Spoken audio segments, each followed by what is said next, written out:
Today, we're diving into something really special.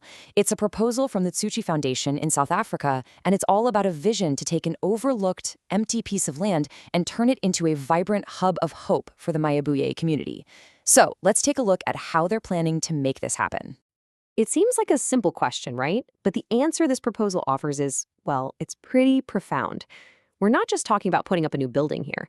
We're talking about a new beginning, a whole new source of momentum for community. So how do you turn what could be a problem into a promise? Okay, first things first, let's get a handle on the starting point. This story doesn't begin with a totally blank slate. It starts with a real-world challenge that, if you look closely, holds the seed of an incredible opportunity.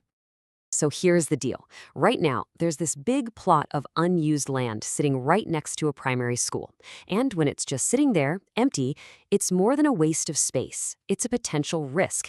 You've got concerns about illegal settlements, other social issues, but where some people might see a problem, the Tsuchi Foundation sees potential.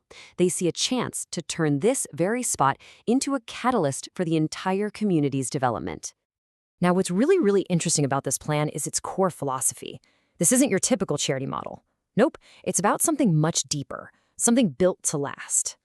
The key idea here is empowerment, not handouts. The whole goal is to strengthen the community from the inside out, Building up individual skills, restoring dignity.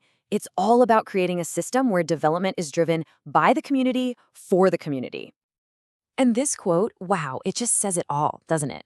This message is for everyone, and it completely reframes what it means to be unemployed.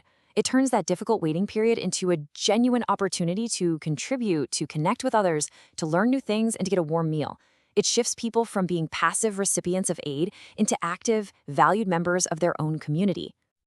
So, how does this philosophy of active contribution actually work in daily life? Well, it builds into this fully interconnected system of support, a whole ecosystem of care that's designed to look at the community's needs from every angle. You see, the center isn't just a collection of separate services. It's a carefully designed web. You've got the soup kitchen for basic needs, a health room for physical therapy and rehab, tutoring to help the kids, and skills development like a community garden and even a future bakery. Every single part supports the others, creating this amazing holistic network of care. But this is where the model truly comes alive. Just imagine this for a second. Someone in the community is recovering from a stroke.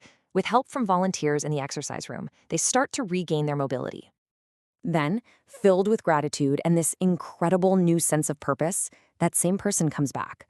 But they're not coming back as a patient. They're coming back as a volunteer to help guide someone else down the exact same path to recovery they just walked. And that right there, that's the engine that drives this entire project. This powerful, self-sustaining cycle of gratitude is what makes the whole thing work. The person who was helped becomes the helper. And that's how the center goes from being just a place that gives out aid to a hub that actually creates social value from within. It's brilliant. Okay, so a big vision like this needs a practical, solid foundation, right? The plan for the actual physical space is just as forward-thinking as its social philosophy. It's designed to be smart, flexible, and really financially responsible. They're taking a really pragmatic, phased approach. Step 1, secure the site. Get a good fence up for safety. Step 2, bring in high-quality, movable container structures to get the hub up and running fast. And Step 3, strategically set aside some of the land for permanent buildings down the road, if and when that becomes an option. It's a plan that works for today while getting ready for tomorrow. And the design of the hub itself is just so clever. They're planning 8 container units in a U shape, which creates this amazing, large roofed central plaza for community events. It'll even have solar panels for some green energy. And here's the kicker, because everything is modular, if the land situation ever changes, these assets can literally be picked up and moved to help another community. Nothing is wasted. Of course, a project of this scale can't be done alone, so this final section isn't a list of demands. Instead, you can think of it as an open invitation to the government to form a strong, clear partnership to make this whole vision a reality. To build something that's really gonna last, you need a solid foundation of trust and clarity. So the proposal lays out the key topics for discussion, really setting the stage for a truly collaborative effort. So the first area of focus is really the groundwork. This means things like getting a long-term land use agreement, we're talking 30 years or more, to make sure the investment is stable. It's also about getting support for essential utilities like water and electricity, defining clear boundaries, and understanding what the path to permanent ownership might look like down the road. The second area is all about the operational partnership. Who owns the movable structures? What's the process for future building permits?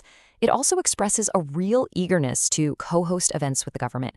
And crucially, it asks for the operational autonomy needed to keep the quality of their proven service model intact.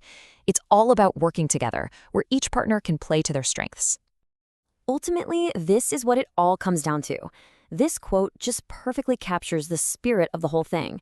It's an invitation to join hands and turn a beautiful vision into a real, tangible future that the people of Mayibuye can actually see and feel every single day.